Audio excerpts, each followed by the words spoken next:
अस्सलाम वालेकुम दोस्तों। ड्रामा सीरियल ए दिल बहुत ही अच्छा ड्रामा बन चुका है। उसकी आने वाली एपिसोड में हम ये भी देखने जा रहे हैं। मलिहाता बहुत ही ज्यादा परेशान हो जाता है और रोहम के पास आती है। रोहम से कहती है कि रोहम, मेरा उस लड़के से कोई भी ताल्लुक नहीं है, तो मेरा माई था वही था, अब मेरा किसी के साथ कोई ताल्लुक नहीं है। खुदा के लिए आप मेरी बात का यकीन कर ले। ये बात सुनकर रोहम तो बहुत ही ज्यादा गुस्से में होता है। रोहम कहता है कि मैं तुमने कितनी बार यकीन करूं, और मैंने सब कुछ बुलाकर तुम्हारे साथ भी नहीं जिंदगी गुजारी थी, लेकिन उसके बावजूद भी तुम्हारी ये हरकतें हैं। मैं क्या करूं, मैं खुद ही कश्मा का शिकार हो चुका हूं। मैं सोचता हूं कि अब मुझे क्या करना चाहिए। ये बात सुनकर मलिया कहती है कि रोहम, अब मेरी जिंदगी को बर्बाद मत करे। मैं तो कोई भी ऐसा गलत काम नहीं कर सकता। आप जो कुछ भी कर रहे हैं गलत कर रहे हैं। आपको उस तरह नहीं करने चाहिए। आपको मुझे छोड़ना नहीं चाहिए। रोहम कहता है कि आप मुझे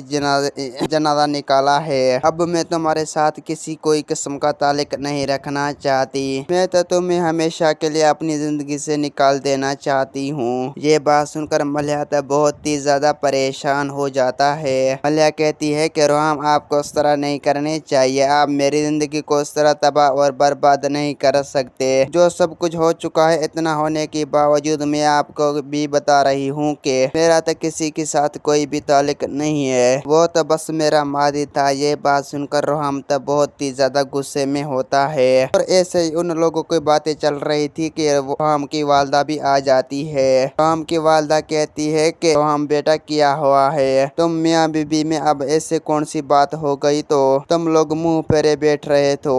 ये बात सुनकर रोहम कहता है कि अम्मी, अब इसकी काम देखे, ये फिर से मुझे धोखा दे रहा है। दोस्तों, उम्मीद है कि मेरा वीडियो आप लोगों की अच्छी लगी होगी। वीडियो अच्छी लगी तो वीडियो की लाइक और चैनल को सब्सक्राइब लामी करना। खुदा हाफिज।